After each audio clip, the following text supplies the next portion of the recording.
Graça e paz a todos vocês que nos assistem, começando mais um podcast do canal Erudição e Devoção. E hoje, eu, professor Sanhan, ao lado do meu amigo e mestre, professor Mateus, também temos a honra de entrevistar nosso querido mestre Levi também, né? Fala um pouco de você, Mateusão, e da nossa proposta para essa noite.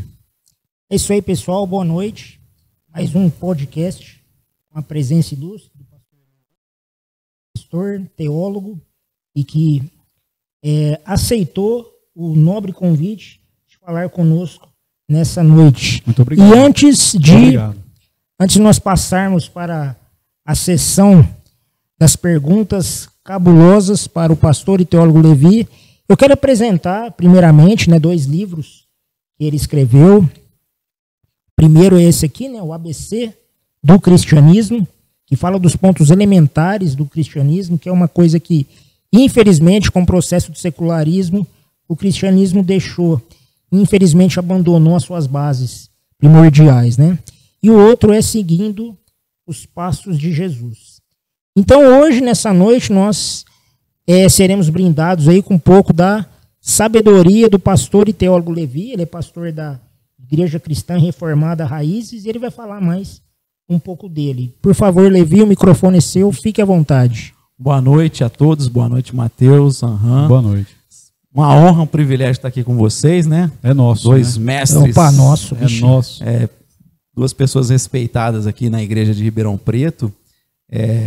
Bom, como o Mateus falou, meu nome é Levi Gabriel, sou pastor da Igreja Cristã Reformada Raiz, no Jardim Paulista, junto com o pastor Jonatas Toledo lá, que trabalha conosco. Estamos nessa caminhada aí há alguns anos com essa igreja. E com o Mateus, que eu tenho um contato desde infância. Desde criança a gente se congregamos conhece. no mesmo lugar, Os pais foram amigos, Então a gente tem essa caminhada há um longo tempo e gostos parecidos, Gostamos de ler coisas parecidas. Sempre uma satisfação conversar com ele. Eu conheci o Sanhan mais pelo WhatsApp, a gente conversou bem pouco. Aliás, está devendo lá para nós. Eu falei isso para o Mateusão. Caiu o nível, porque o Sanhan ia lá falar sobre a área da criação, evolução, da área da evolução, e aí ele não foi, eu tive que fazer. Então o nível ficou bem mais baixo do que seria com ele. Precisei dar uma lida lá, mas quem sabe ainda fica lá o convite. Vamos combinar, programar isso. No final a gente combina. Mas é uma satisfação estar aqui com vocês. Deus abençoe a nossa noite. O Amém. Nível do programa caiu um pouco hoje, mas vale o bate-papo aí com vocês sempre. Obviamente ele está com o botão ironia ligado, Obviamente. Bom, você falou, do seu pastoreio que você faz ali juntamente com o Jonatas Toledo, um amigo meu também, uma pessoa que eu aprendi a admirar e aprendo muito com a vida dele, logicamente também com a sua. Eu queria começar essa nossa conversa te perguntando algo. Para você, como você vê a importância da erudição no exercício da devoção? São duas coisas completamente distintas, elas são água e óleo que não se misturam, são, na verdade, dois lados de uma mesma moeda. Fala um pouco sobre isso, sobre essa relação entre esses dois elementos. Eu fico com dúvida nessas coisas. A conversa de vocês é muito profunda para mim, Vamos definir primeiro o que é erudição e o que é devoção, porque senão eu não vou conseguir entender o que vocês estão falando. O que é erudição? O que é devoção? Porque depois eu acho que fica melhor para a gente estabelecer qual é a relação delas, Eu não falho o conceito, mestre. Bom, em primeiro lugar, erudição e devoção é o nome do canal. É o nome do podcast. Acho que eu esqueci, Tô brincando, mas o que significa erudição e devoção? Não, é brincadeira. Vamos lá, o que é a erudição? Erudição é o conteúdo, que você adquiriu com o seu conhecimento, a obtenção do conhecimento. Então, obviamente, que a gente pode dizer que o conjunto de conhecimentos obtidos ao longo da nossa vida, ao longo da nossa experiência, é uma erudição.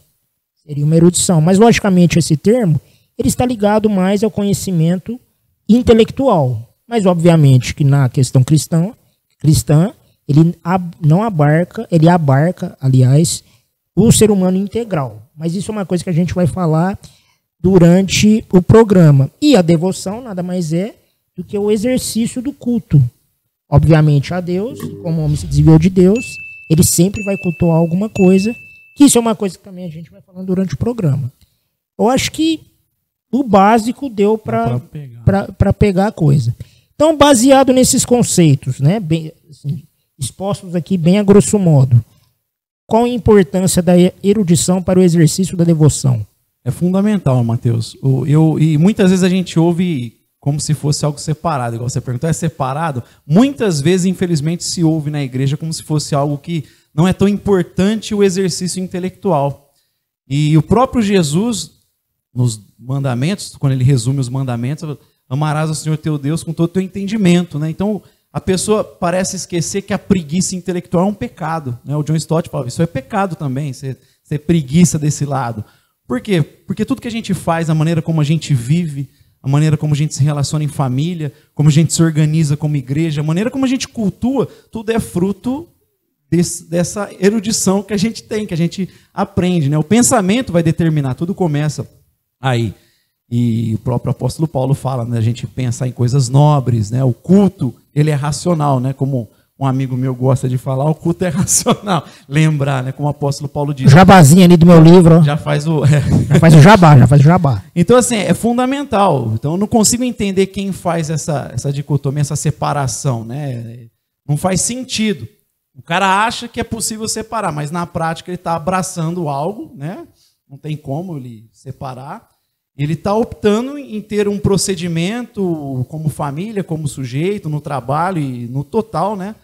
Mas especialmente na vida dele com Deus, baseado num conhecimento equivocado ou limitado. Então, assim, não tem como. Se a gente quer crescer e ter uma vida correta, a gente precisa ter um pensamento correto, né? Ortodoxia, para ter ortopraxia, ortopatia, sentimento correto. Então, tudo isso está ligado, né? Começou os conceitos difíceis, né? Já não entendi nada. O que é não, nós vamos explicar, a gente vai explicar. Então, o ensino correto, aí eu falei de afetos corretos, sentimentos corretos e prática correta, né? É muito comum você ouvir, qualquer linha da igreja, não só, geralmente essa separação, se ouve muito nos meios mais carismáticos, assim, não, você tem que buscar o espírito, aquela distorção do texto, a letra mata, como se você estudar matar, como se Paulo fosse um ignorante, né? Sim, sim. Ele escreve. E não, a gente tem que se preocupar com a prática. Tá, mas a sua prática tem um embasamento teórico. Não tem como você ter prática sem uma teoria. Então, a conduta correta, o afeto correto, advém de um ensino correto, né? A doutrina correta. Não, é legal que, assim, antes da gente conceituar esses termos, que a gente vai falando, né, do decorrer aqui da nossa conversa, eu queria fazer uma pergunta para o Levi no seguinte sentido. Como você falou, isso é um traço da igreja brasileira, muitos cristãos fazem uma assim, dicotomia absoluta entre as duas coisas. E, logicamente, isso é algo impossível, né? Porque a própria afirmação, eu não preciso de intelecto para fazer teologia. Você está usando o que para fazer essa afirmação?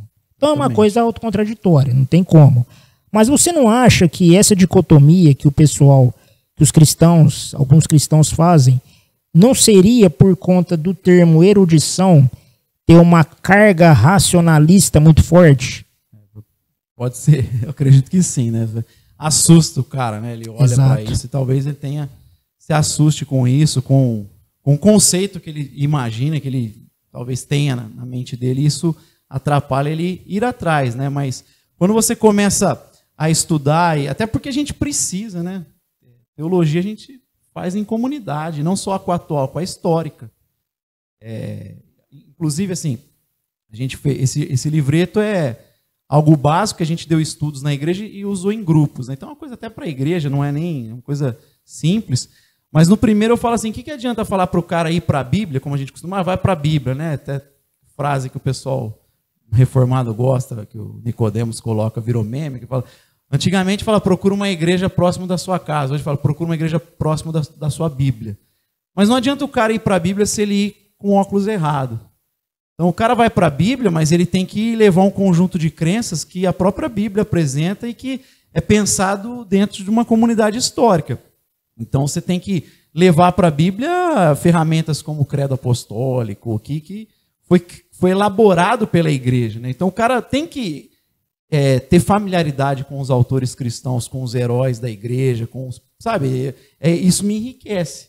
Quando o cara entra nisso, aí ele vai ver como o tempo que ele vai ver que ele perdeu tempo só, né? Porque isso trouxe um conhecimento maior do bíblico e na vida dele, né? Como que abre, né, um horizonte para nós. Mas eu creio que carrega uma carga racionalista mesmo e assusta a maioria das pessoas, né? Elas ficam travadas com, não sei se aquele referencial racionalista moderno, se esse que pega mais, e o cara às vezes assusta, né? Fica dentro de um paradigma só. Isso minha pergunta foi justamente esse racionalismo puro, vamos dizer, né, cartesiano.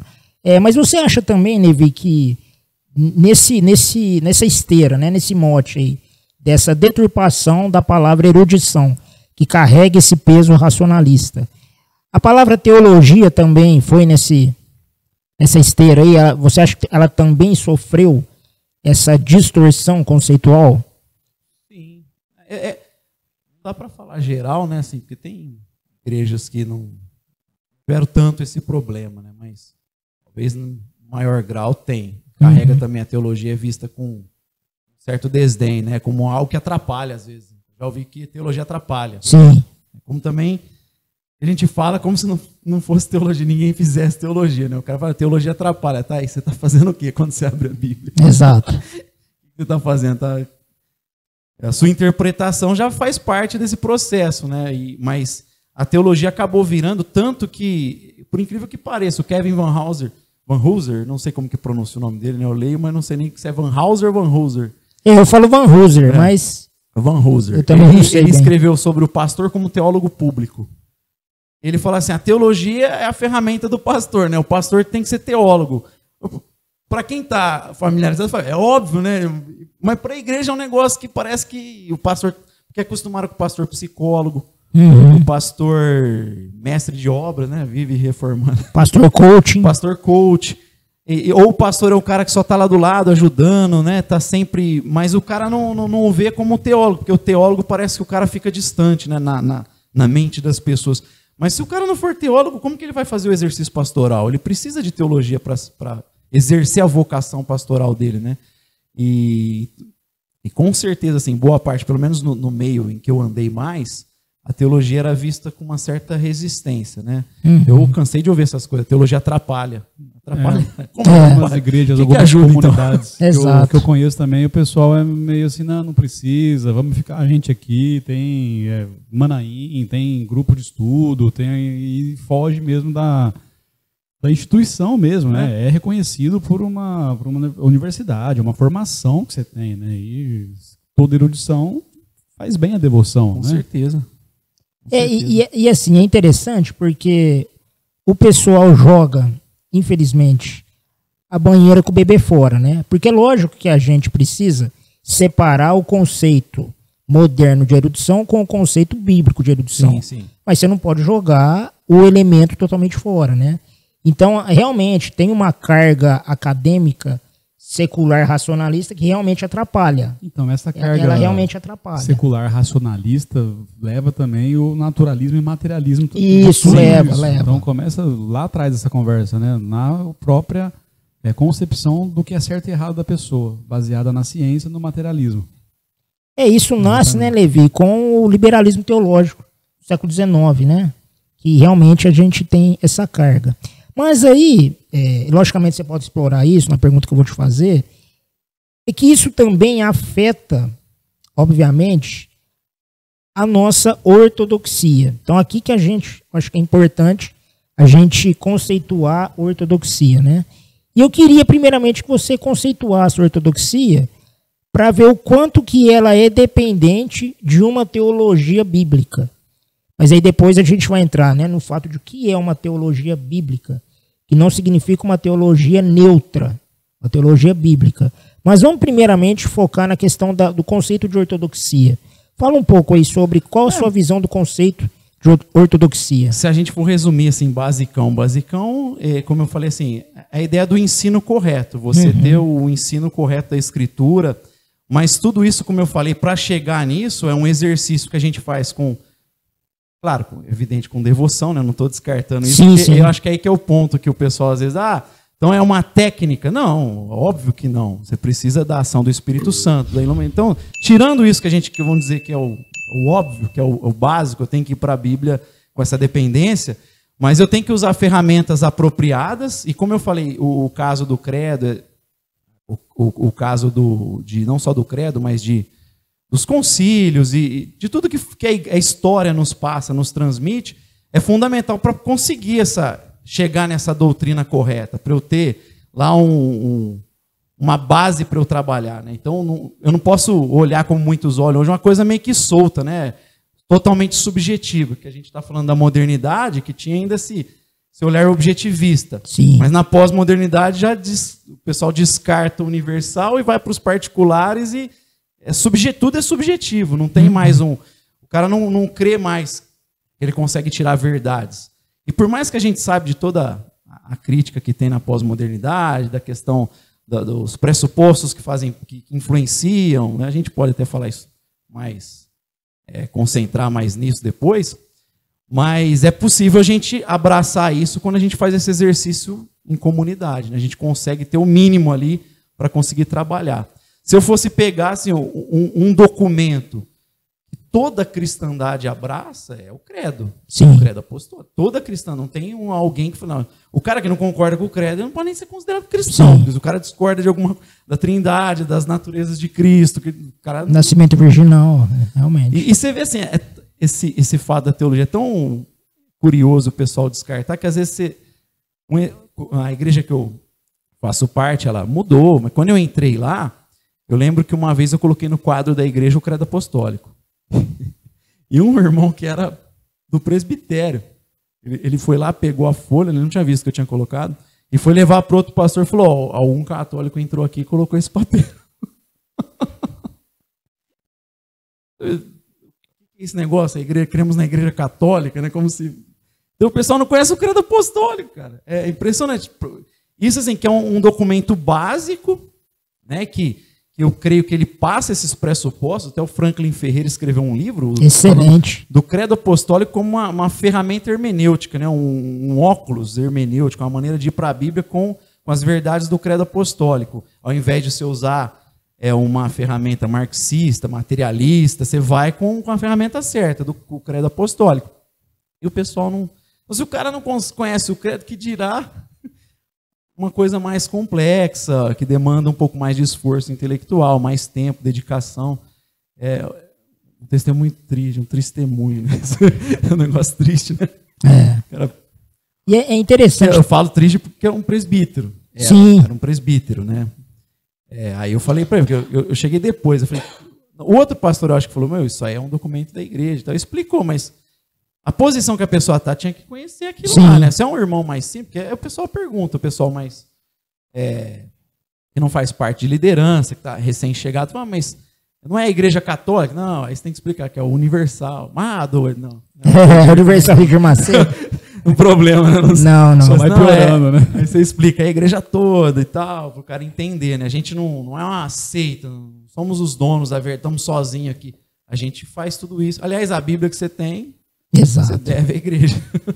Não, e é interessante trazer para a nossa conversa, né, Levi, o contexto, o conceito, muito bem elucidado pelo professor Ricardo Gouveia, né, sobre a questão da ortodoxia ser a forma correta de glorificar a Deus. Que ele usa o Van Baltazar. O Baltazar, Hans von Baltazar.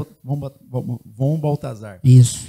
Que ele fala de glória correta, né, para não ser só uma coisa que pode gerar presunção, né, mas ele fala de glória correta a Cristo, né? Então é toda a vida ajustada para a glória de Deus. Porque o termo que Paulo usa para glória é doxa mesmo. Sim. Até a questão da doxologia, né, no livro do Apocalipse. E por que eu acho importante introduzir esse conceito? Porque esse conceito de ortodoxia já fica muito claro, essa questão da forma correta de dar glória a Deus. Fica muito claro o fato de que não existe devoção sem um conhecimento prévio. Sim. É porque é até interessante, Jesus lá em João 14, 21, ele fala: aquele que me ama guardará os meus mandamentos. Então, peraí. Aquele que me ama. E, logicamente, que quando Jesus falou aquele que me ama, ele está trazendo à tona, como um judeu, a oração do Shema de Deuteronômio 6, 4 e 5, né?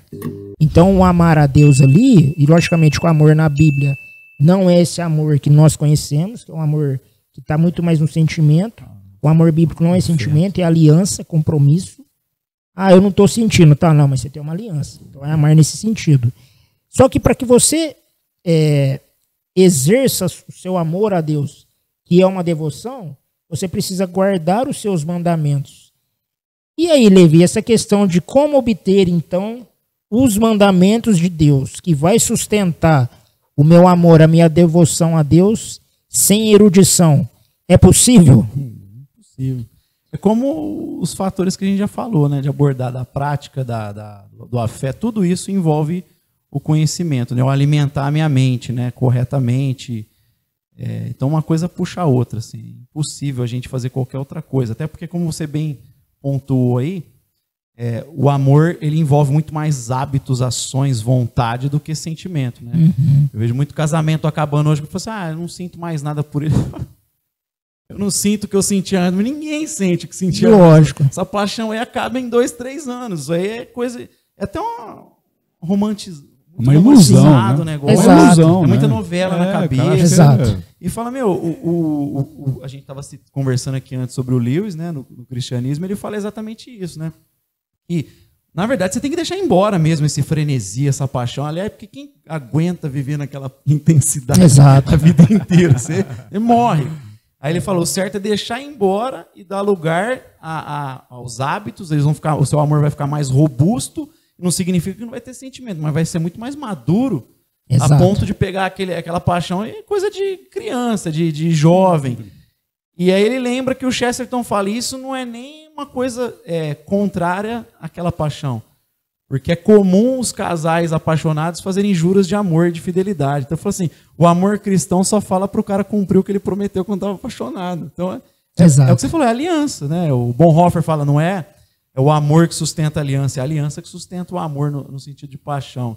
Então, é você estar cumprindo diante de Deus, do pastor, da igreja, das testemunhas. Você vai ter determinadas ações para a esposa e a esposa para o marido. É isso que a gente fala, sempre faço questão de lembrar isso nos casamentos que eu celebro, né? Porque você está aqui, você não está prometendo que você vai ter o sentimento pro resto da vida, que você não consegue. A mesma coisa você prometer que não vai ter mais dor de cabeça, não vai ter mais fome. Você está prometendo ter ações. Ações você pode cumprir, mesmo quando você está querendo matar ela te matar. Não, e é interessante. E assim, tudo isso é fruto de eu me alimentar da fonte do amor. Porque ninguém consegue viver o que Paulo fala lá em Efésios 5, ele vai falando da mulher sujeitar o marido amar como Cristo amou a igreja, mas é curioso porque assim, tudo que ele está falando da vida conjugal vem depois dele falar enchei-vos do Espírito. Ele está falando para a gente que sabe onde fica o posto de abastecimento. Então não é para qualquer um. Você sabe porque você não consegue desenvolver, você precisa se alimentar.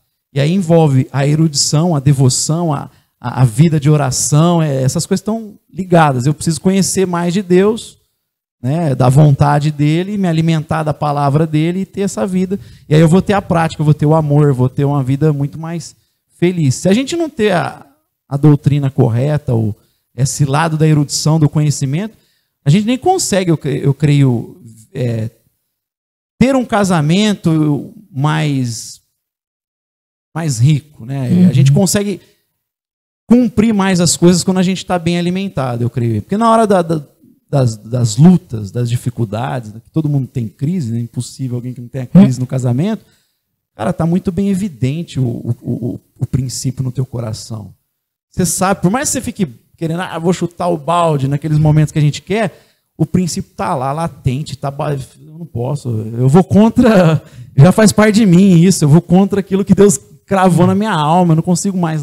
Então é a importância, e o pessoal faz essas separações do conhecimento, eu lembro de chorar estudando teólogos assim, que o pessoal às vezes tem certo repúdio, porque acha, é muito frio, você pega um Lloyd Jones. Eu lembro de estar estudando textos do Lloyd Jones e começar a chorar assim, com a verdade que você vai assimilando, e não é um livro, digamos, que o pessoal costuma se emocionar com um livro historinha.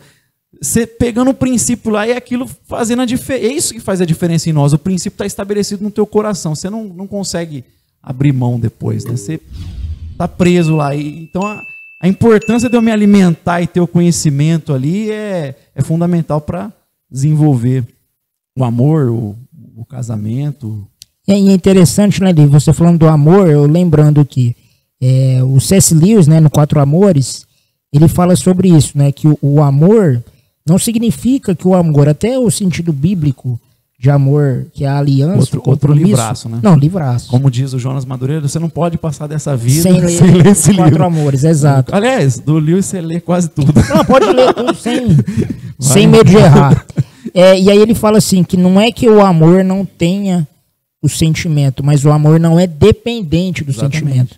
E aí eu lembrei também, e logicamente que eu quero te fazer a pergunta depois, mas eu lembrei também do Afeições Religiosas, do Jonathan Edwards, e ele fala assim, né, que a nossa devoção, ela logicamente conta com as afeições, e aí como metodista, né, não tem como deixar de citar também o Coração Aquecido de John Wesley, mas uma coisa também que... John Wesley?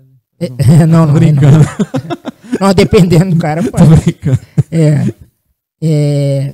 Ele vai falar da questão dos afetos, né, as afeições religiosas, mas quando ele coloca a questão das afeições religiosas, ele já está englobando essa questão da erudição e da devoção, né? E aí você pode falar assim, mas ele é um cristão. Mas essa dissociação que o pessoal tenta fazer é tão, assim, fora da realidade, que um próprio psicólogo, que é muito usado na área da educação, secular, que não era cristão, que é o Henry Vallon, ele fala do afeto como o elemento fundamental para a obtenção da aprendizagem, para a obtenção do conhecimento. E se a gente for ver, é verdade, em certo sentido, porque você pode ver que tanto a criança quanto o adulto, ele tem uma facilidade maior de aprender aquilo que ele desenvolve um certo afeto. Com certeza. Então, por exemplo, eu vou ter que criar um caso aqui com o Sanhan, porque eu, para exatas, eu tinha que me esforçar ao máximo. Por quê? Porque eu não gostava. Na área de humanas, eu nem estudava e tirava nota nas costas. Por quê? Porque era uma coisa que eu gostava. Então, eu não precisava estudar. Porque o professor falava, eu prestava atenção, copiava, eu tinha prazer em fazer. E por isso que eu aprendi. Por quê? Porque você tem um afeto. Então, se você ama a Deus, é impossível você não amar a Deus sem amar a sua palavra. E o exercício de você ler a palavra, ela envolve erudição. E aí, qual que é a minha pergunta, Levi? Se a gente tem um entendimento de que ler a palavra significa o fato de eu amar a Deus e saber que na Bíblia, a Bíblia revela quem Deus é e a maneira com que eu cultuo a Deus, tem como a gente partir para a Bíblia e lê-la de uma maneira neutra? Não, de jeito nenhum. Não tem como nada. Na própria ciência, esse ideal objetivista, o pessoal, Michael Polanyi vai falar que não existe isso, que ele fala do conhecimento tácito. Do tácito, isso. E você carrega algumas coisas com você que vão interferir nesse processo. Então não é totalmente esses fatos brutos, nus e crus, não existe isso. Né? Embora existe essa relação de objetividade com a criação, mas não tem como ser completamente neutro. A gente sempre carrega pressupostos, né? E também quando a gente vai para o texto bíblico. É por isso que você vê um monte de gente pintando Jesus, até fala isso, o Jesus Che Guevara, né? Que veio... O grande pecado é a pobreza. A gente tem que acabar com a pobreza, né?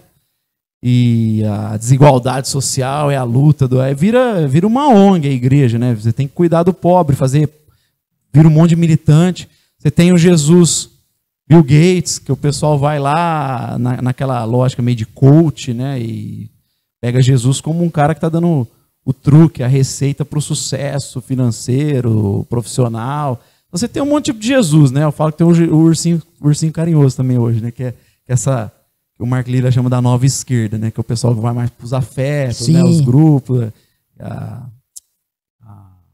políticas identitárias, essa discussão toda. E aí o pessoal pinta o Jesus ursinho carinhoso, né? todo mundo vai para o céu, meio universalista, meio neomarcionismo, né? Jesus que supre as suas emoções. Então assim, o cara está indo para a Bíblia porque ele está carregando isso com ele. Então ele recebe uma carga, às vezes é de maneira imperceptível, porque ele é bombardeado com isso na televisão, na escola, bastante por professores. Muitos deles, né, especialmente na pública, eles têm lá a preferência deles política, hoje eles deixam muito mais claro isso, né? E não é só na pública, né, na privada também. E assim, o aluno está recebendo, a pessoa está recebendo isso, se é mais nova na escola, na TV, na cultura em geral, e os adultos também. O cara, às vezes, ele não percebe que ele está com esse conjunto de crenças, ele está indo para a Bíblia, e por isso que às vezes ele abre e vê umas coisas e fala, cara, mas como que você viu isso?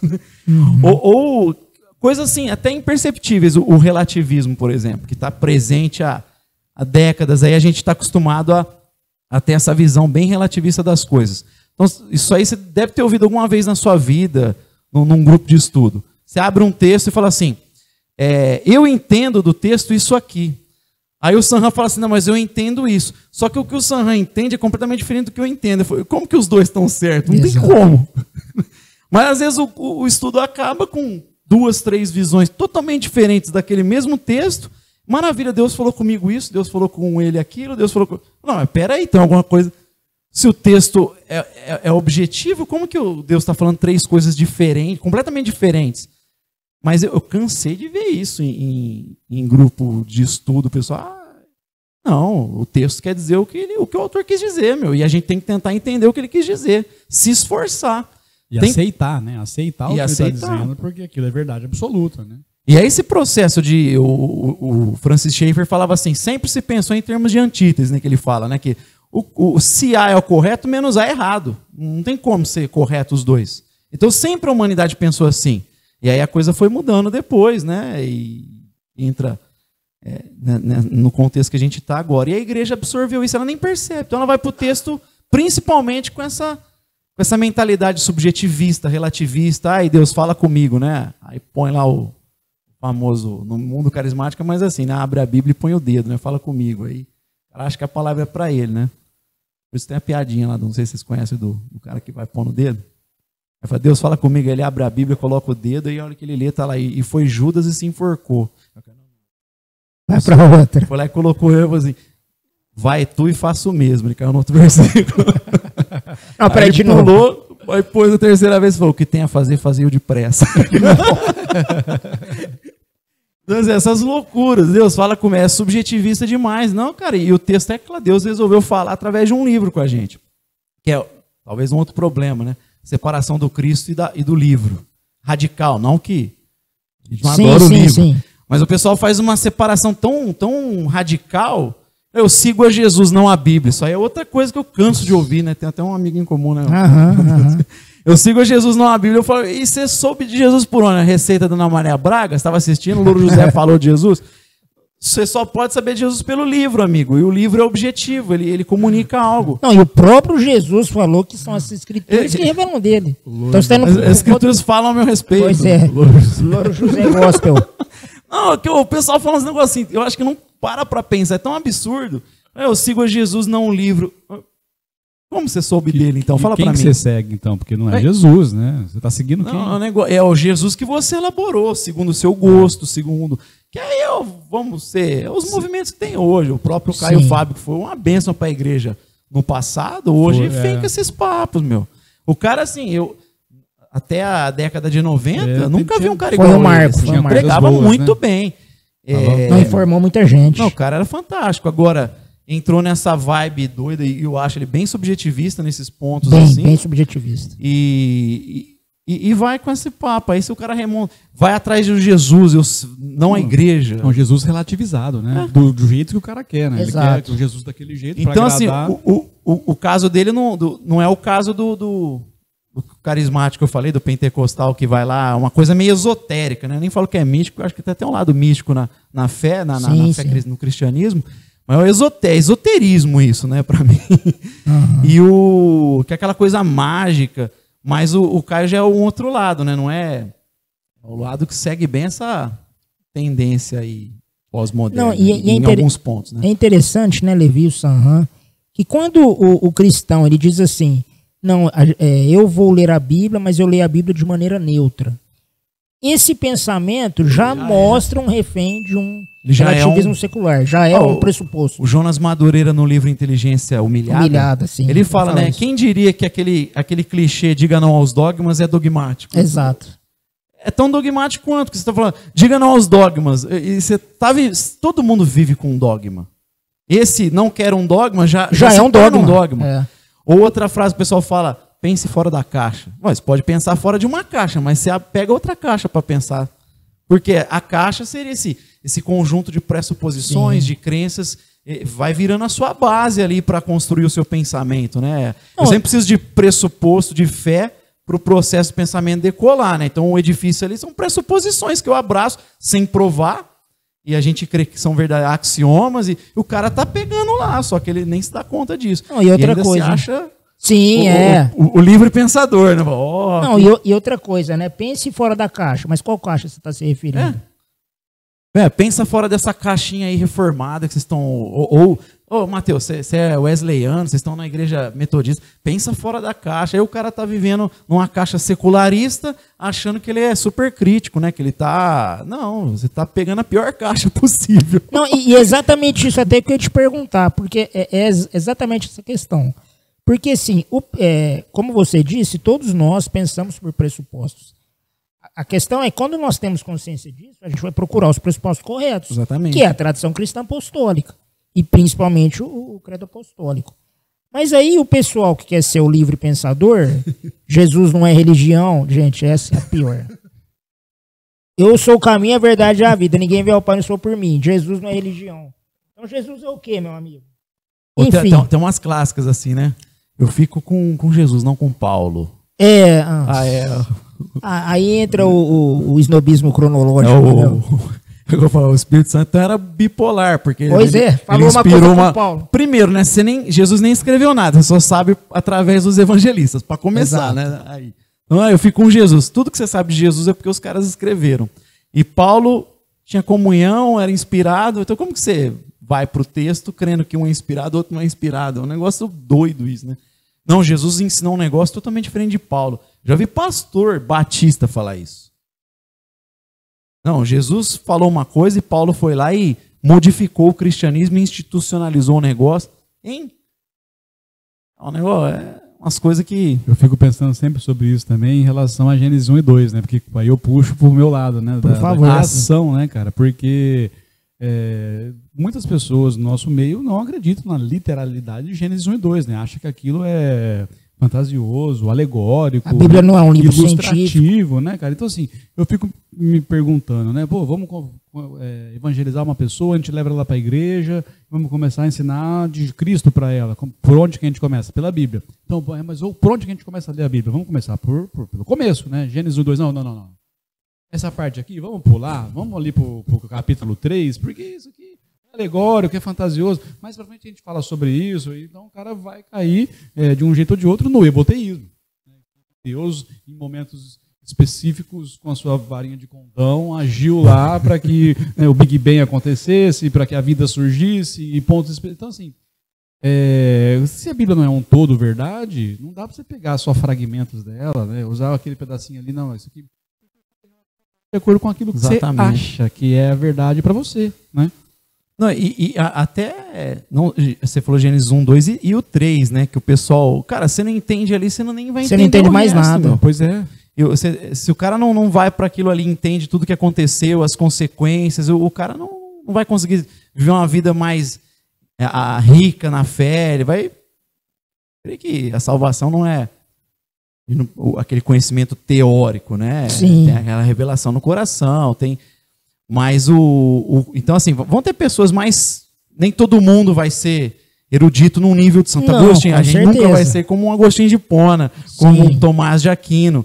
Mas o chamado é para todo mundo crescer. Exato. Né? Estudar e meditar.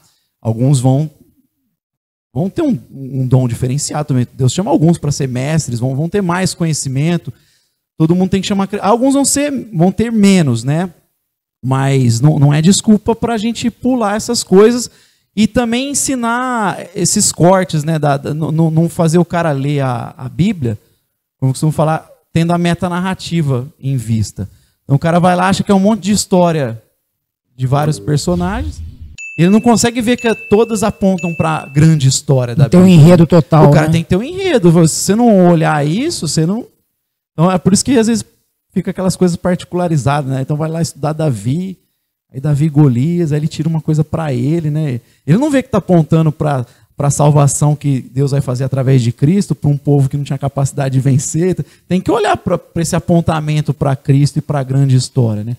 E aí, aí assim, não sei se vocês estão perguntando e eu ia falar já que tá na sua área. Fica à vontade, fica à vontade. Você não acha que o fato do Gênesis 1 e 2 é o pessoal pular e abraçar essas correntes não cristãs, apóstatas, é porque é pouco difundido pela igreja, assim, o secularismo martelou muito isso.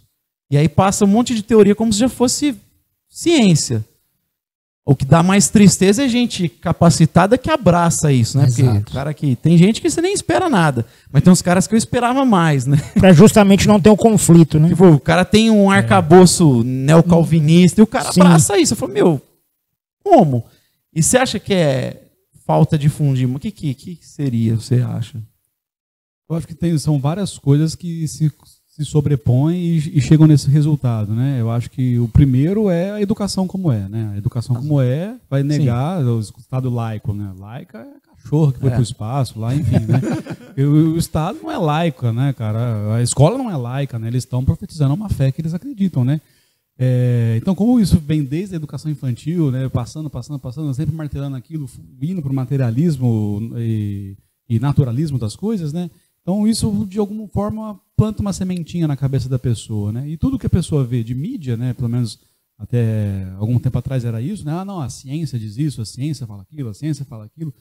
E eles usam uma ciência que sempre também cai nessa tentativa de negar a existência do Deus, né?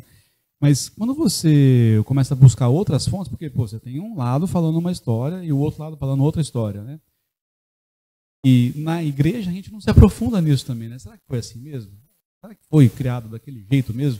Será que existem condições físicas e leis universais para basear naquilo? Sim, existem.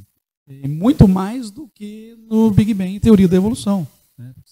Para falar aqui, ponto por ponto da evolução, eu vou levantar questões que não tem resposta. Você merece um podcast só para isso. A gente vai fazer um vídeo disso, acho que fica mais complexo, mais bonito, mais ilustrado, que é justamente a aula que eu tenho pronta para levar lá na sua igreja. Que ainda não deu, mas é esse o ponto. Tem uma apresentação pronta falando detalhe por detalhe. Mas, por exemplo, né, falando disso, ninguém para pensar, né? Imagina o tamanho do nosso planeta. Tem muita energia nesse planeta? Tem. Vamos pensar no Sol, né? O Sol é o raio 1000 vezes maior que o raio da Terra. A hora que você calcula o volume, dá uma diferença que a Terra é uma cabeça de um alfinete e o Sol é gigantesco perante a gente. Ele tem muita energia lá? Tem. E aí a gente começa a pensar nisso. Quantas estrelas existem? Bom, existem talvez aí alguns trilhões de estrelas em cada galáxia.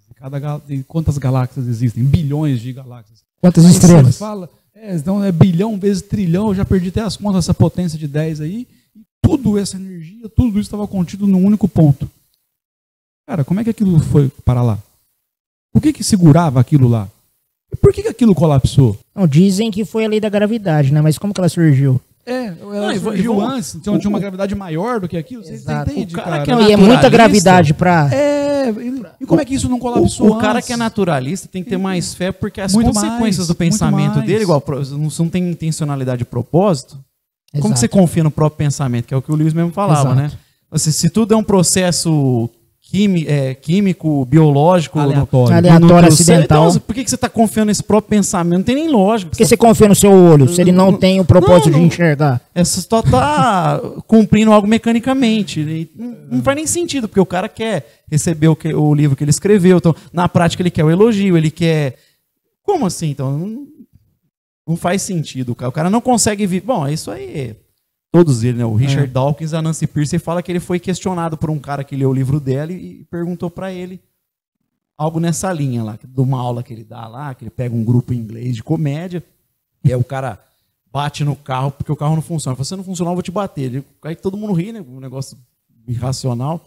E aí ele falou, por que vocês estão dando risada? Aliás, vocês dão risada disso? Por que vocês não dão risada quando um juiz prende um criminoso? Quando ele comete um crime? Porque, dentro dessa coisa assim, não tem intencionalidade. Aí eu vou, peraí, você consegue viver assim? Ele falou, não, na prática eu consigo viver com essa inconsistência no meu pensamento.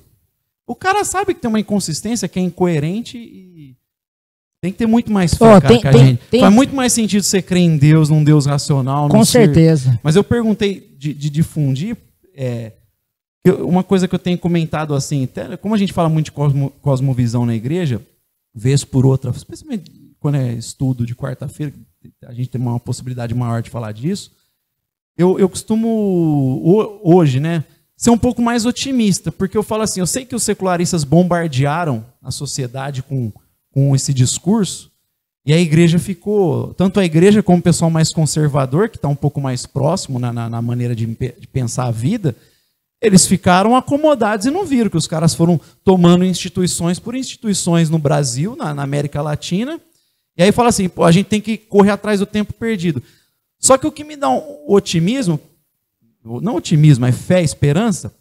Primeiro assim, Jesus disse que as portas do inferno não prevalecem contra a igreja, né? Esse evangelho será pregado em todo mundo e virá o fim. Mas, Levi, eu acho que, respondendo a sua pergunta, esse é o principal motivo.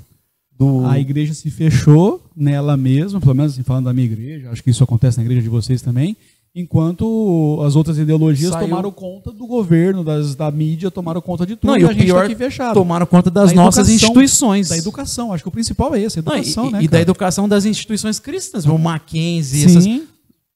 Você sempre vai achar um professor secularista lá, liberal e... É liberal não, é progressista, né? Progressista. Não, e até os pastores também. Errado aqui.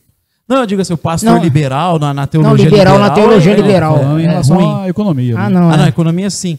Mas eu falo os pastores mesmo, teólogos, o pessoal que trabalha aqui, que se torna liberal, só para eu completar lá. Não só pelas palavras de Jesus, mas assim, aí você pega um exemplo prático no Brasil, e aí eu não estou nem falando da igreja, eu falo de um pensador.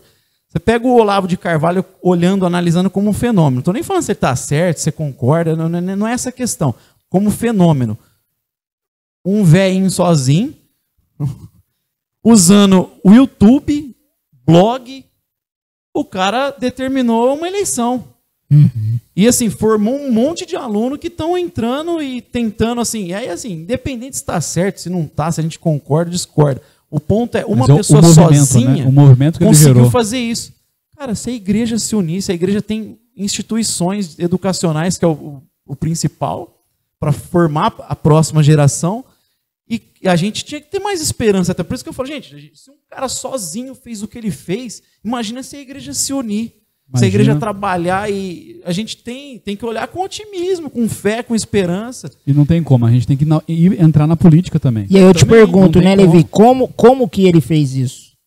Através do que o Olavo? Aí entra ele falou assim, na política também, mas aí assim, primeiro a cultura. Primeiro a cultura. Porque a Nancy Pearcey fala isso no livro Verdade Absoluta, ela fala que conversou com um político cristão que estava lá quase 20 anos na política.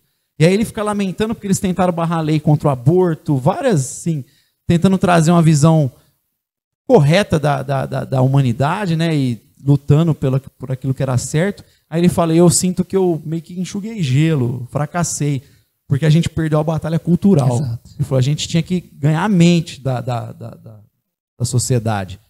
E aos poucos, porque a esquerda fez isso, né? Gramsci fez, o pessoal foi aos poucos ganhando, né, a mentalidade, a arte, a educação. A arte é um outro lado que a igreja não explora, meu. A igreja, se tem uma classe que eu acho que sofre na sua vocação na igreja, é o artista. Porque o artista, o cara converte, ele tem que fazer louvor. Não tem que fazer louvor. Ele não precisa necessariamente fazer uma música congregacional. Ele pode tocar música para tentar influenciar a cultura. É que, infelizmente, quando eles fazem, eles vão tocar o louvor lá na cultura e às vezes tem uma vida incoerente. Sim. Uma vida esquisita. Dão um mau testemunho. Aí é pior ainda.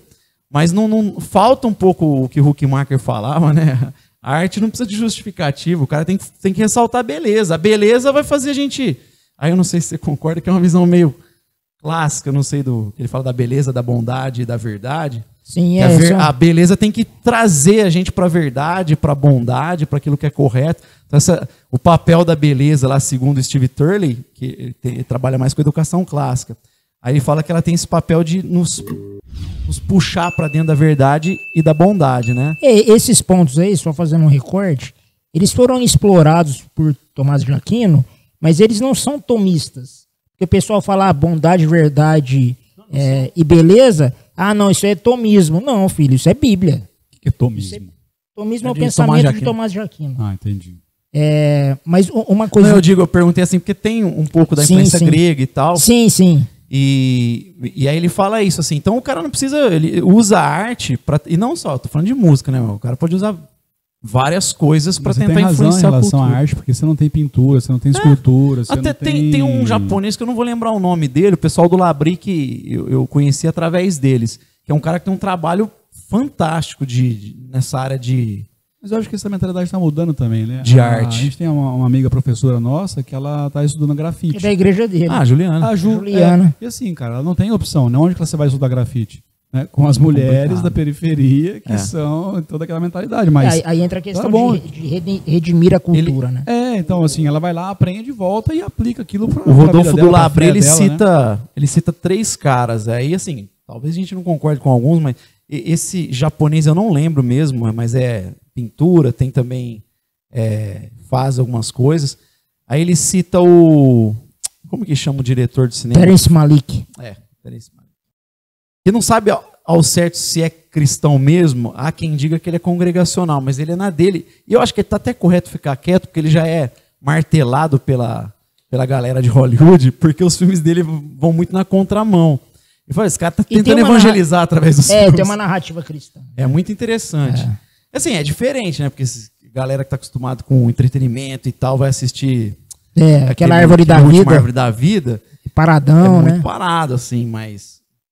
Ele tem atrás da linha vermelha, tem um outro... Eu só vi do Malick. Atrás da linha vermelha, que é um antigo. Esse eu não vi. Ele tem outros, assim, ele pega sempre ator bom, igual esse Árvore da Vida, é o Brad Pitt que faz. E a Kate Blanchett. Só pega assim. Eu não vi também, caras que fazem. Agora vocês estão falando, eu tô curioso. E a narrativa da natureza e graça, o filme. Que o pai representa meio que a natureza, a mãe a graça. Tem pouco diálogo o filme, é mais flashback. Mas é muito interessante.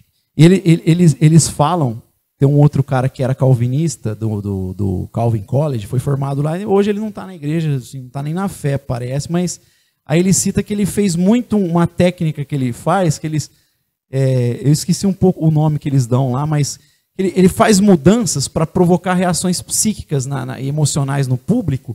Então, assim, tá meio entediante, de repente dá uma virada, é como se fosse uma espécie de metanoia.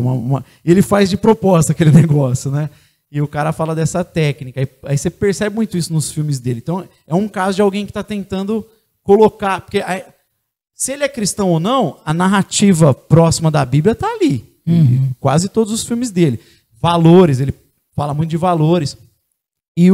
Aí ele cita o U2. É que o U2 tem uma pegada um pouco, eu acho, às vezes, militante. Mas o fato do Bonovox... Às vezes. O fato do Bonovox estar casado com a mesma mulher até hoje, o cara deve ser muito tentado, estar ali. Isso é verdade. Tem umas coisas interessantes neles, assim. E por mais que tenha esse lado, a Bíblia fala de justiça e tal, mas é claro que a gente tem que dar uma peneirada lá. Mas, assim, geralmente cantam coisas um pouco tranquilas de ouvir, assim, né? Mas é um caso mais... Quando eu falei que talvez não concorde, nem todos talvez concordem. Não, mas é muito interessante isso que você falou, porque assim, está muito claro na Bíblia o papel da igreja na formação cultural, que é a questão do mandato cultural. Se a gente for analisar, essa questão de você tentar diferenciar erudição e devoção, ela é tão, com perdão da palavra, ela é tão esdrúxula, assim, tão fora da Bíblia, porque se a gente for analisar, eles estavam falando até de Gênesis, né? Que não tem como entender toda a Bíblia se não começar em Gênesis, isso é óbvio. E quando a gente pega o processo do pecado, o processo do pecado começou com uma falsa erudição da serpente para a mulher, né? Depois. Então, você vê que no começo, duas coisas. Primeiro, a primeira interação de Deus com o homem, depois de ele se tornar um ser vivente, foi a instrução, dizendo para o homem o que ele é e o sentido existencial dele. Então foi uma instrução. Então é Deus ali dizendo para o homem o que ele é. Isso é instrução. E por isso que ele tinha muita noção de mandato cultural. Com o pecado, você vê que vem uma abordagem, vem uma instrução, vem uma certa erudição que fez com que a mulher absorvesse aquilo. E, na verdade, o pecado dela foi tanto uma formação cultural, que lá em Gênesis 3,17 fala que, Deus falando, né? Maldita é a terra por sua causa. Então, o pecado e o mal no mundo, você até vai falar de sobre sofrimento, o mal no mundo, ele surge como uma realidade, né? Porque como possibilidade, foi Deus que colocou a possibilidade de ser livre. Mas como realidade, como manifesto, começou exatamente por conta de uma falsa erudição, uma erudição errada. Então, na verdade, se a igreja não ganhar essa noção de que a erudição ela é fundamental para a devoção, e essa devoção nada mais é do que o exercício do nosso culto a Deus na formação de cultura, aí a gente entra no cultivo de cultura, isso aí a igreja não vai cumprir o papel dela. E aí tudo isso eu vou transformar numa pergunta para o Levi, que é uma coisa que a gente pode voltar e explorar um pouco mais.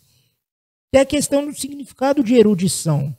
Porque tudo isso que você falou, essa questão da igreja recuar no seu mandato cultural, por não ter a noção, o conhecimento do mandato cultural, ou seja, falta de erudição, mas que a falta de erudição cristã pela igreja fez com que o secularismo tomasse todas as coisas, tomasse a formação cultural, não precisa, nessa erudição bíblica, um resgate do próprio conceito de erudição bíblica para a coisa começar a deslanchar? O que você acha sobre isso? Sobre esse retorno do conceito bíblico de erudição?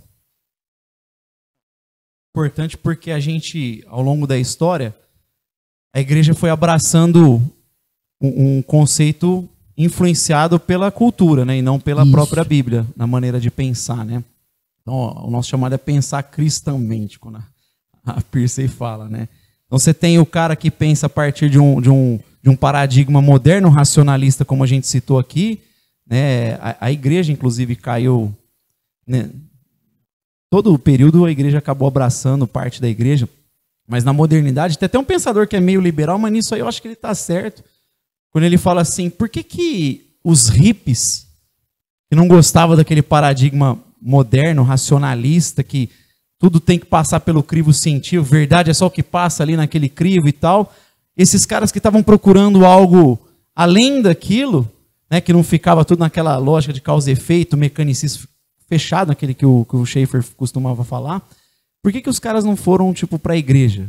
Que tinha que ter uma mensagem mais ampla.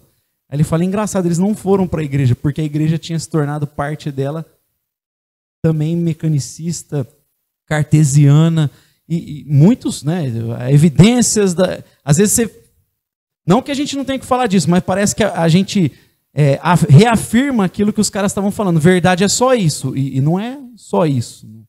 Então assim, é só um exemplo da modernidade, mas você tem hoje a cultura pós-moderna que o pessoal vai abraçando. Então é retornar para a palavra de Deus, e aí quando eu tenho em mente o pessoal, a tradição que eu acho que consegue resgatar mais isso, que eu gosto particularmente, é nisso que eu me identifico com os calvinistas, são os neocalvinistas. Somos dois, neocalvinista holandês. Exatamente, o neocalvinismo holandês, né? Porque tem o pessoal americano agora que é uma vibe mais... Uhum. Mas, e que muito que eles resgatam era que Agostinho falava também, né? Eu preciso crer para entender, e o pensamento é elaborado a partir de pressupostos, a partir de fé, a partir da crença em um Deus. Então é um jeito mais bíblico de se pensar, né? Não foge também do grego, nessas separações, essas distinções que os gregos faziam, né? Mente, alma, emoção, como se fosse uma coisa tudo separado, quando na verdade meio que falando da mesma coisa de maneiras um pouquinho diferentes, mas falando da mesma coisa. Mas especialmente que os neocalvinistas resgatam o conceito antropológico, né? Do coração. Então o coração é o centro da existência humana. O Jonas, quando ele vai resumir, ele fala que é o homem deliberativo, né? É ali que você decide ir para Deus ou para um ídolo. Por isso que o contrário do cristianismo não é ateísmo, o contrário do cristianismo é idolatria. Ou você é cristão e adora a Deus, ou você é um idólatra. E você vai construir o seu pensamento em torno do seu ídolo. Então, a gente vê isso no Antigo Testamento direto, né? Os profetas, eles são campeões da denúncia aos ídolos. Que eles mais pregam contra a idolatria. O pessoal começava a dar errado, você vai olhar o que estava na base? Os ídolos. Então, a gente fala hoje do relativismo moral, mas o que está por trás? Tem um ídolo por trás. A base é sempre um ídolo. Então, tinha duas tábuas. Uma lá em relação com Deus. Então, ali estava errado, estava um ídolo no lugar, e aí o restante vai vir errado consequentemente.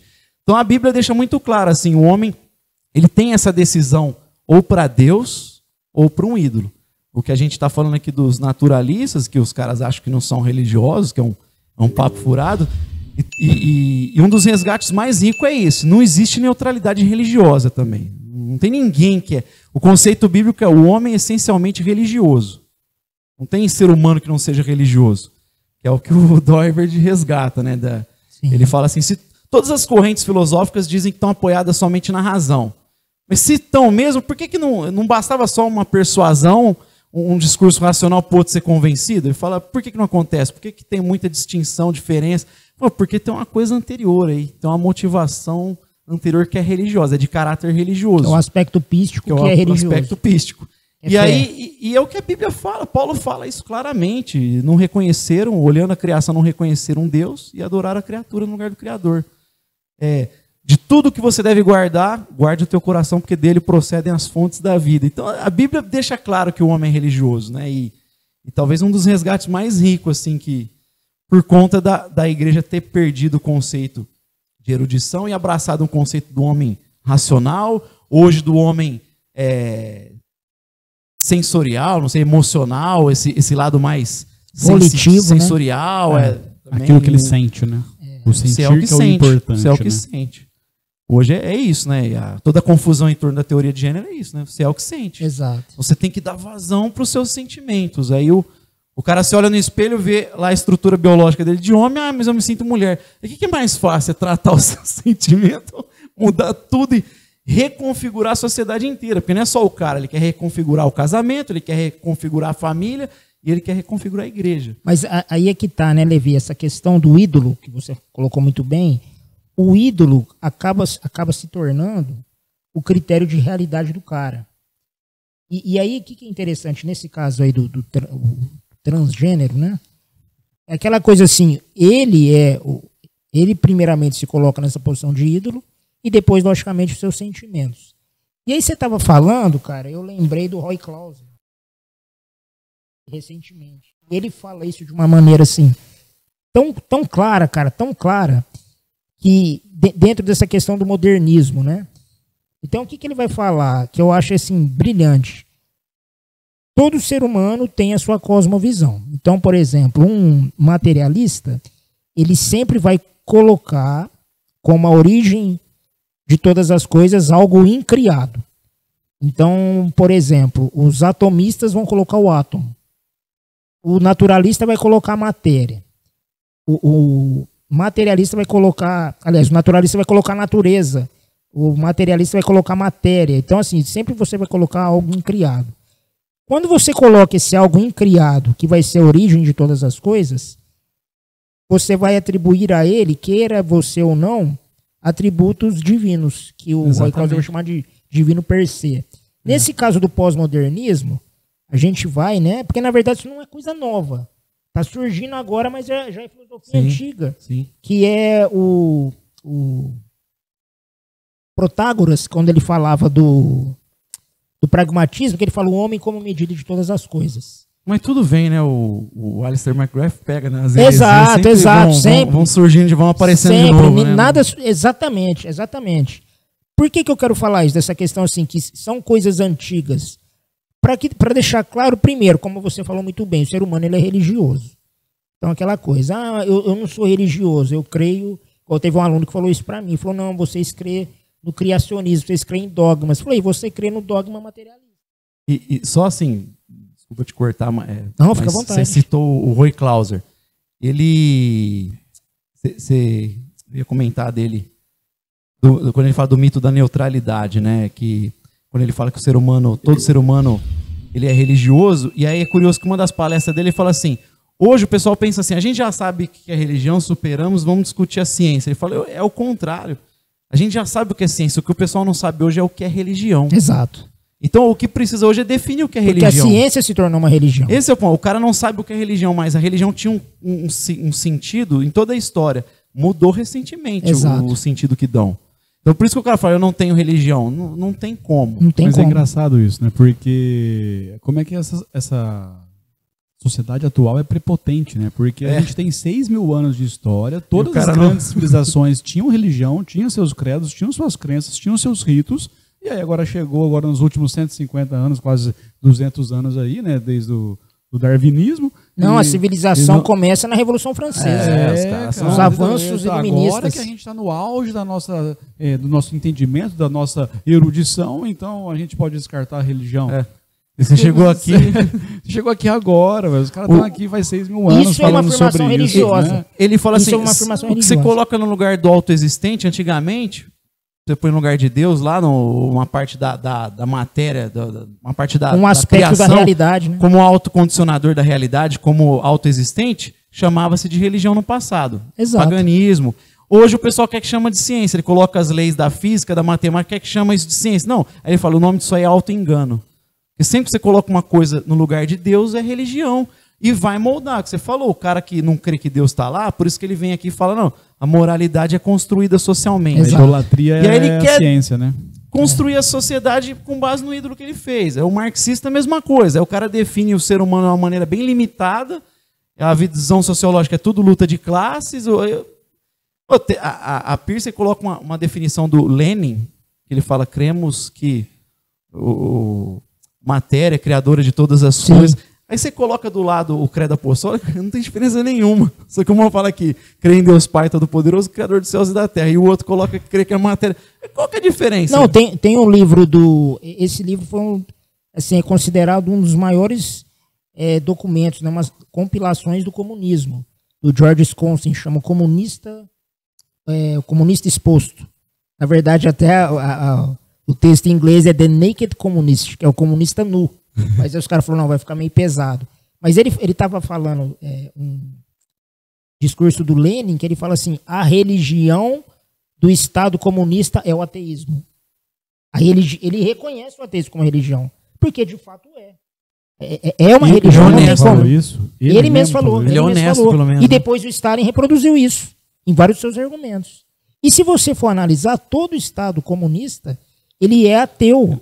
E tanto o Estado como aquele que é o supremo chefe do Estado, ele é visto e tratado como uma divindade. Então, assim, é muito claro isso. Não precisa ir longe, não. Olha aqui mesmo. Olha aqui mesmo. A China, né? O Xi Jinping. Não, olha o nosso país. Não, é o Mula, né? Então. Não, e outra coisa, né? Você estava falando dessa questão do materialista. O Roy Clauser fala isso no livro dele, que eu achei também sensacional. É que assim, é aquela coisa, né? Que você falou, quando você diviniza um aspecto da realidade que você chama de paganismo, ele vai falar, o secular, ele é pagão. Ele é, porque aquela coisa assim, o paganismo, ele deificava, né? Divinizava um ente da natureza, mas dizia que aquilo era um deus. O deus sol, o deus lua, enfim. O secular, ele vai assim, extinguir essa ideia de Deus, mas ele vai divinizar da mesma forma que o pagão diviniza. Sim. É que o pagão coloca essa divinização como se fosse um ente, como se fosse deuses, né?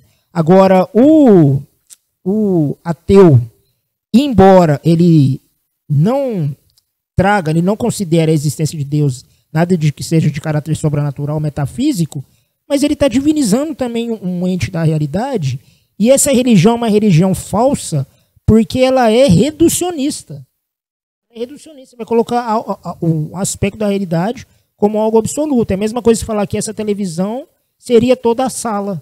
Não, ela é um aspecto da sala. A questão é, quando você elimina a transcendentalidade, você não deixa de ser uma religião. É só uma religião de caráter reduzido. Por isso é uma falsa religião. E tudo isso se dá por conta de uma erudição errada. Então, assim, não tem como tirar o papel da erudição da própria realidade, quiçá do cristianismo. O que vocês acham sobre isso? Acabou a conversa. Checkmate, né? Checkmate, né? Não tem como. O cara precisa... É o que ele falou, se ele descarta a erudição bíblica, o cristão, no caso, que a gente começou falando, se o cristão descarta a erudição bíblica, ele vai colocar alguma coisa no lugar... Dificilmente um pensamento próprio, que ele vai absorver alguma coisa que a gente vai absorver. Que é outro mito também, pensamento próprio, é outro mito.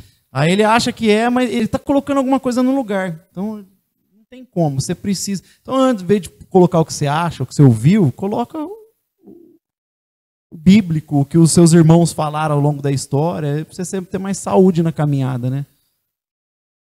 E assim, cara, a gente falando, né, sobre essa questão assim, do homem religioso, tudo que ele vai divinizar vai ser o critério de verdade, de realidade dele. Nesse ponto, a ciência se tornou, obviamente, uma religião.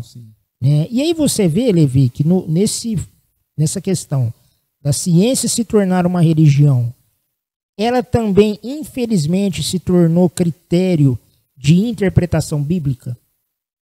Essa ciência secular, que é vista como um Deus. Embora o cristão não veja ela como... de maneira direta, de maneira assumida, vejo ela como um Deus. Mas é aquela coisa assim, não, ó, a Bíblia fala uma coisa, mas a ciência diz outra.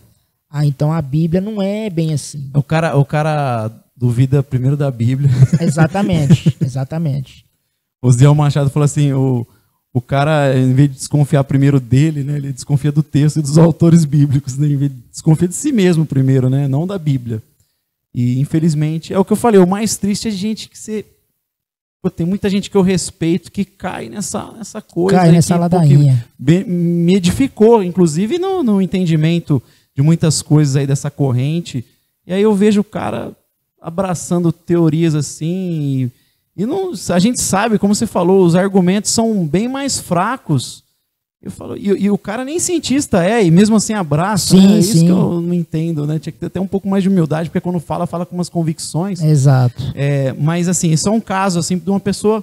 E o que você falou, quem não está nesse meio que ele está, lidando com essas coisas, abraça mais fácil ainda, né? Mais sutil, de desconfiança. E principalmente aí nos primeiros capítulos que o Sanhan citou, né? Gênesis 1 e 2, é onde o cara já é condicionado a descartar de cara. Não, mas isso é mito, alegórico, né? Não é bem alegoria, isso aí. Não foi bem desse jeito, né? Não.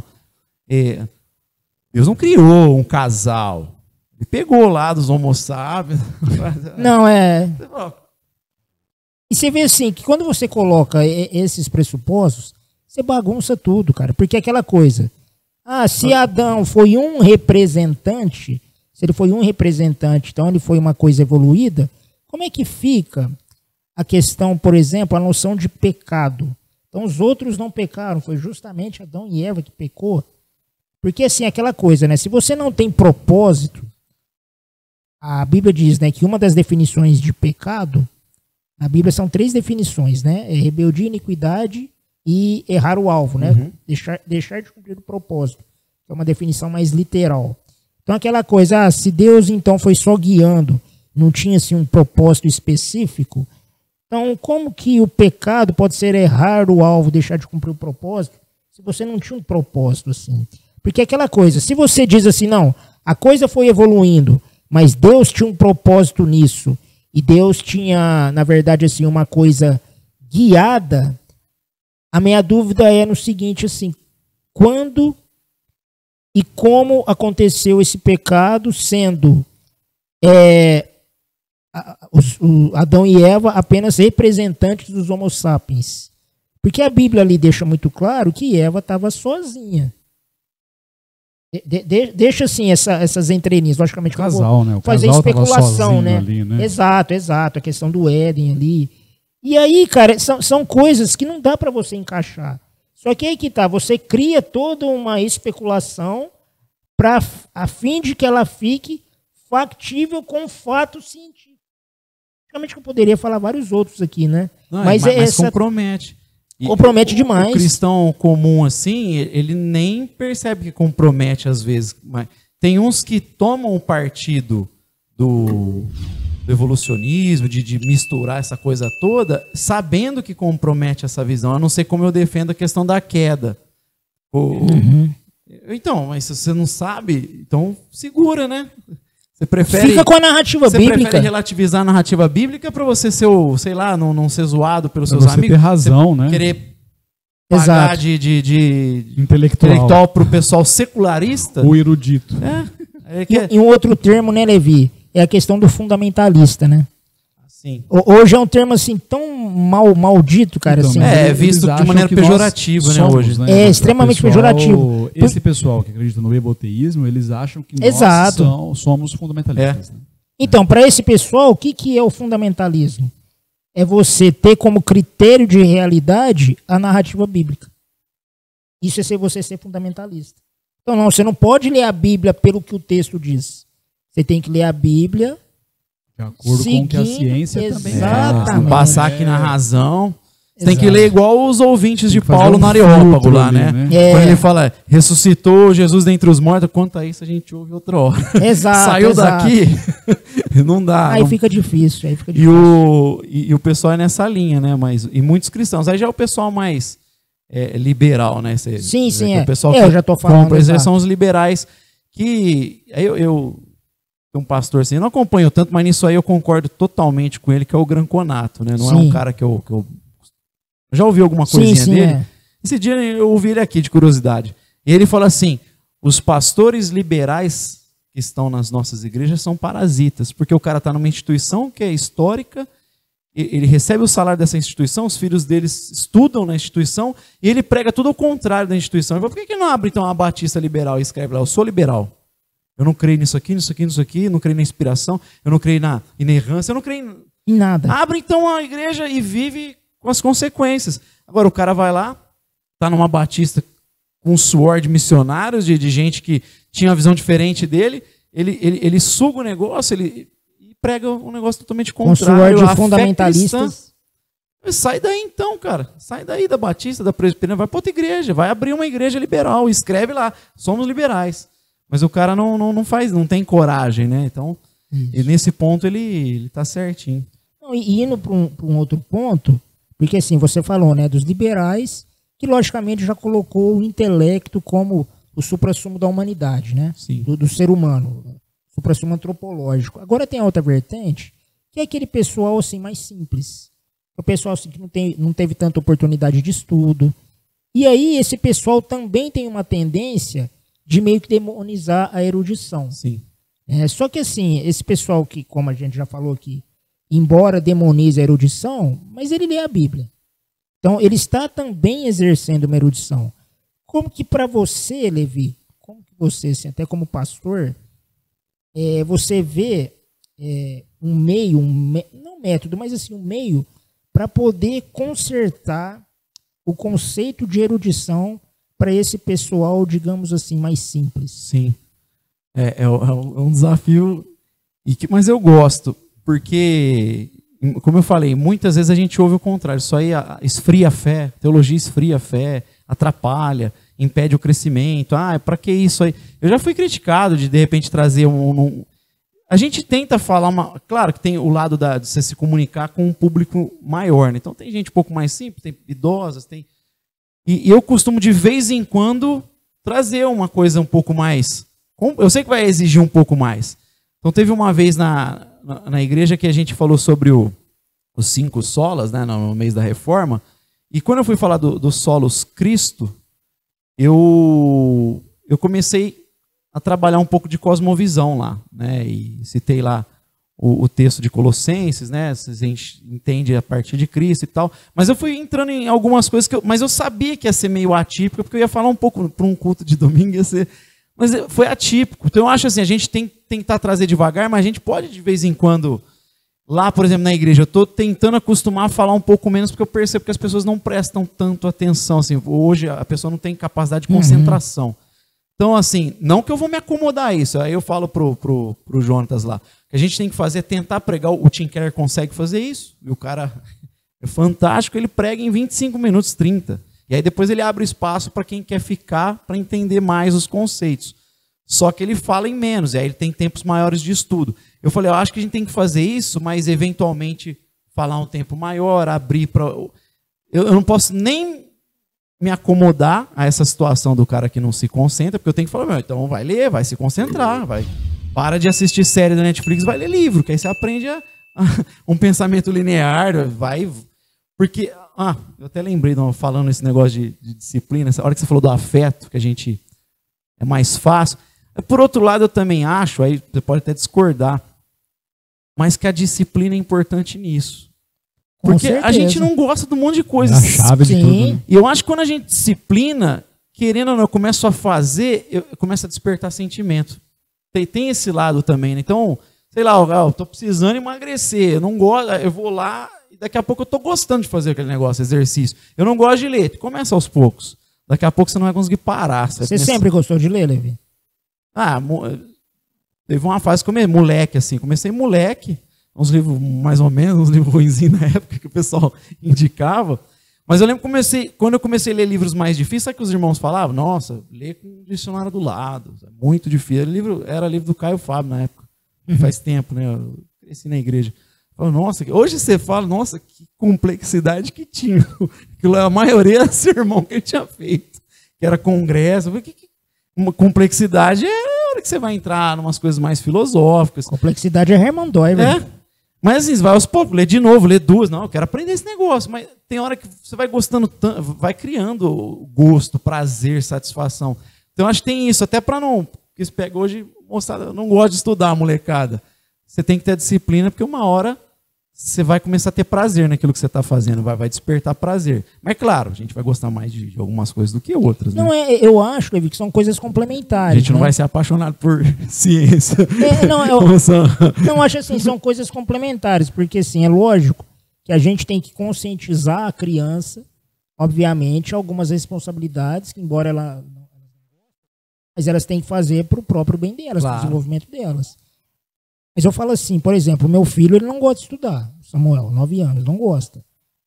Mas a gente sempre está incutindo nele a importância de que ele precisa estudar para o desenvolvimento dele. Mas como eu sei que se eu começar esse trabalho de exercício de conscientização por uma coisa que ele não gosta, eu posso travar o processo. Então o que eu faço? Eu identifico aquilo que ele gosta e aí começo, que nem ele gosta muito de inglês e ensino religioso. Aí eu vou nisso, mas falo, então, filho, você estudou inglês? Legal. Ensino religioso? Beleza.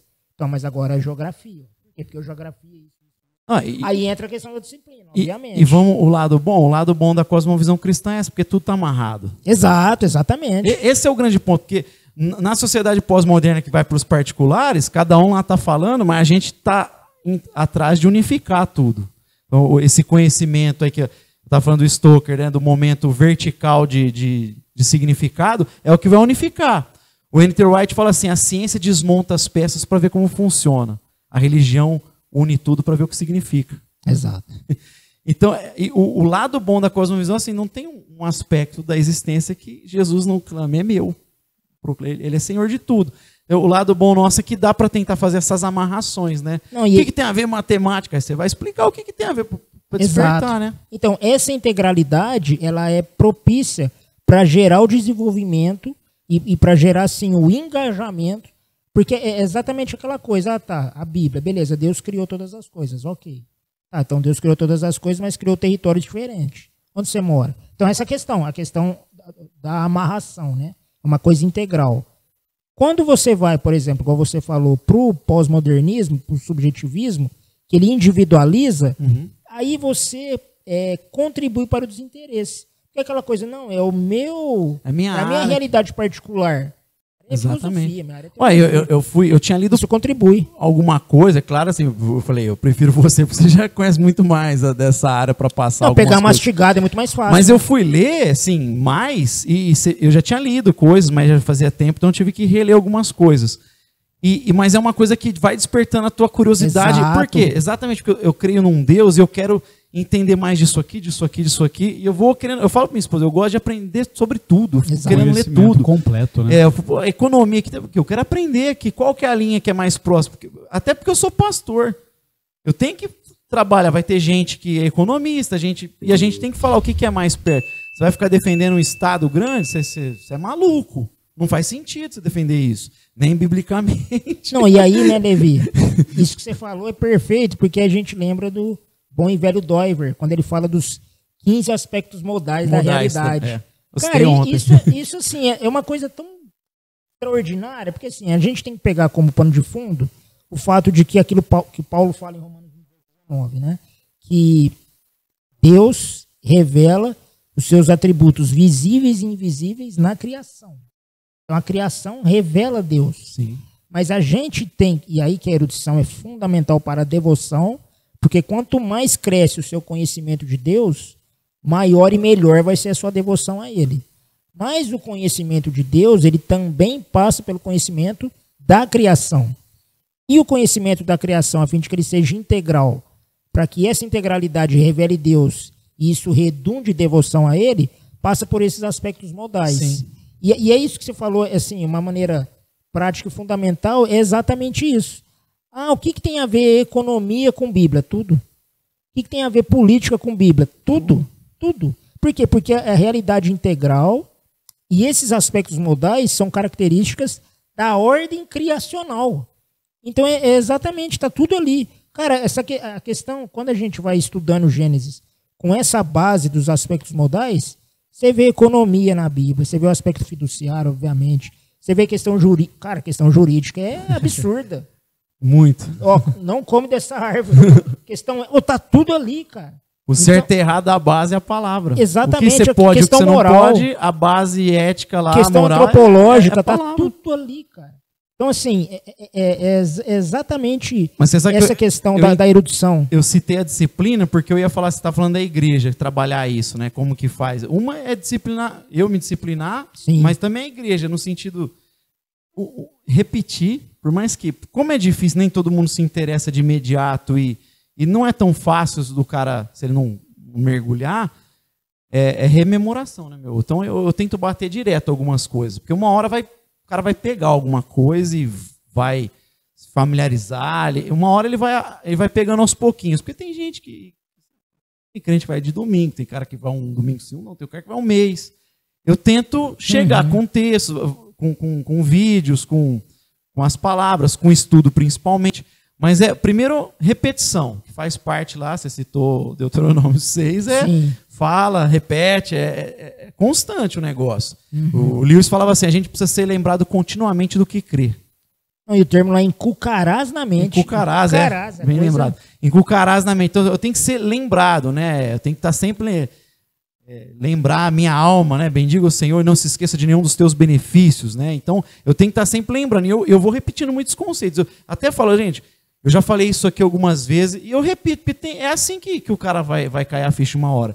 Mas além de estudos, dessa repetição, vídeos, tentar fazer a coisa um pouco mais curta, correndo o risco às vezes de ficar mais simples, né, um pouco mais para chegar só para tentar despertar, eu acho. Exato. O vídeo curto, que a gente estava brincando aqui falando do TikTok, como que fala em 1 minuto, né? Os caras conseguem. Irmãos estão fazendo vídeo aí para falar de cosmovisão, não sei como. Mas é uma forma, eu acho que só de despertar a curiosidade, porque a geração tá lá, né, cara? Com certeza. A gente tem que ir onde estão, eles estão lá no TikTok, eu tenho que ir lá.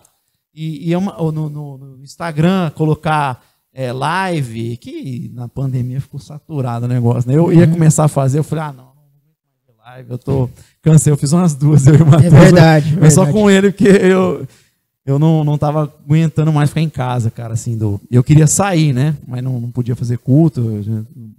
Eu era um dos que não queria que ficasse em casa, não.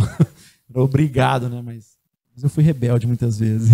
Agora, essa questão da repetição, cara... Mas é o que eu tento fazer, assim, chegar de forma simples para aguçar a curiosidade e repetir. Mas eu acho que a gente tem que fazer mais coisas, assim... Tem que fazer mais coisas, como a gente estava falando lá embaixo. Sim. Tem que voltar a fazer alguns eventos que a gente fazia. Os congressos, né? E o foco, eu acho que maior mesmo, é a geração nova. Tem que estar... Exato. os mais velhos têm que ensinar também, mas assim, essa geração vai começar, o cara pode ir para um curso, e eu falei ontem sobre efeitos noéticos do pecado e citei um pouco da filosofia reformacional. Eu falei assim, o lado bom disso é que hoje você tem uma base filosófica para trabalhar, o cara que vai fazer um curso, ele pode fazer o trabalho de conclusão de curso dele e tentar usar um pensador. Claro que tem umas burocracias, talvez ele vai ter uma dificuldade, mas ele tem esse respaldo teórico que muitos não tiveram. Exato. Então, hoje a gente tem esse material, que o cara não pode pegar a Bíblia e fazer, agora ele pode falar, não, eu estou me apoiando nesse pensador, e ele pode fazer isso. E eu incentivava os jovens, cara, o que você tenta dialogar com o cara. E até elaborar, porque não tem. Não é só a reforma da teologia na reforma protestante. Os neocalvinistas falam de reformar tudo. Então eu tenho que ter uma visão de tudo, baseado na psicologia, que para mim, é um campo problemático, porque os psicólogos, a visão deles antropológica é totalmente diferente. Exato, eles dominaram, né? É o que você sente. Então, o cara vai pensar a partir da fé cristã, vai trabalhar, já tem gente fazendo. Tem áreas que são pouco exploradas. E o cara talvez não vai ter tanto respaldo, mas aí o legal é ele tentar elaborar também, né? É assim, você pode tentar ir fazendo na sua área. Legal. Tem muita coisa para fazer, assim. Não tem. E eu acho que o foco maior é no pessoal mais novo, assim, né? Sim, com certeza. E dentro disso que você falou da repetição, Jesus, quando estava falando do Espírito Santo, ele fala exatamente isso, né? Que o Espírito Santo virá e vos ajudará, vos consolará e vos fará lembrar de tudo que vos tenho dito. Então você pode ver que o próprio Espírito Santo tem esse trabalho pedagógico. Sim. Ou seja, isso é ou não é erudição? E dentro também dessa questão da conhecer a realidade em todos os seus aspectos, a fim de que ela revele Deus, que se revela através também da criação, entra também a questão da comunhão, né? Porque, igual você falou assim, é lógico, nada nos impede de ler física. Até aquele livro que eu te emprestei, né, do Alvin Plantinga, quando ele vai para filosofia, beleza. Quando ele começa com lógica, pelo amor de Deus, cara, E aí eu já peço ajuda aos universitários aqui.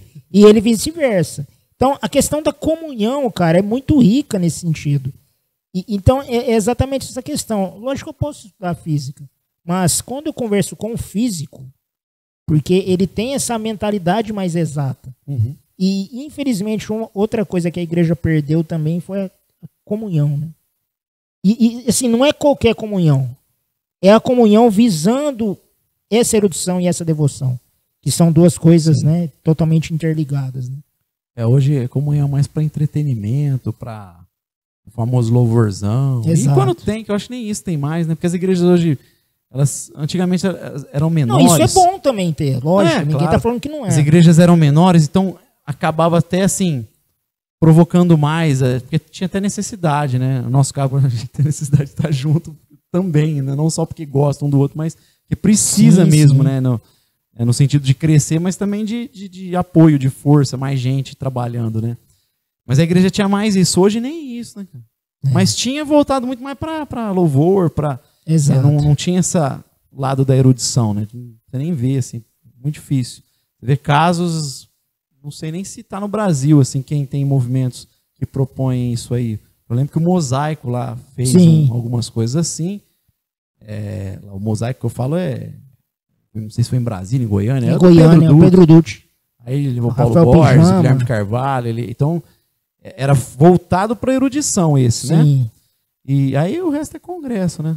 Mas é interessante. Mas às vezes eu acho que é muito igual, fiel, é o pessoal reformado. Não é tão amplo, né? Não é tão. Mas é interessante, assim, até para a gente fechar, que já deu tempo, essa questão, né, da comunhão. Lá em Atos 2,42 fala que eles perseveravam unânime da doutrina dos apóstolos, no partir do pão e na comunhão.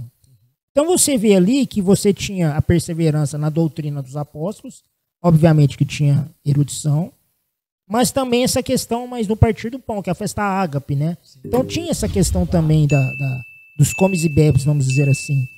E aí, cara, você falando que a gente precisa focar nesse público mais jovem, é juntar as duas coisas. Fazer um café com Bíblia, por exemplo. Lógico, o nome é ridículo, mas aí o pessoal do marketing dá um nome melhor. Mas fazer assim, juntar as duas coisas, né? juntar o churrasco com erudição. Nesse sentido, né? Não, isso também não é nome, é só uma ideia, porque eu para nome... É só a ideia de fazer o digo, holocausto lá. Exato. Então a igreja investir mais nesse sentido. Mas, Levi, muito obrigado pela sua que conversa gostosa, participação. Né? Se deixar aqui horas, né, cara, falando sobre isso. Obrigado, viu? Eu que agradeço, pessoal. Rendeu bastante, né? Rendeu. E vai embora. Colocar ele pra gostoso. Cara, vai embora. É muito bom tempo, cara. Deus abençoe o projeto amém. de vocês, porque vai abençoar a igreja, né? Especialmente em Ribeirão Preto, né? E porque a ideia é falar de temas variados, né? Então, orar para prosperar. Tá precisando de uns podcasts assim, nessa linha, né? Sim. Eu vejo alguns assim, mas não fica tanto nessa linha. São temas variados, mas sempre com a tônica da coisa da erudição, Então não encontro isso, não. E com certeza você vai ser chamado mais vezes. Vamos aí. Certeza. Isso é uma honra sempre, um privilégio. Legal. É nossa, né? Obrigado, pessoal, viu? Excelente aí. Boa noite a todos. Dia, noite, isso aí. Bom dia, boa tarde, a hora que você estiver assistindo. Exato. Até mais. Até mais, pessoal. Muito obrigado pela presença de todos vocês. E ficamos aqui com mais um podcast do canal Erudição e Devoção. Abraço a todos. Até o próximo. Graça e paz.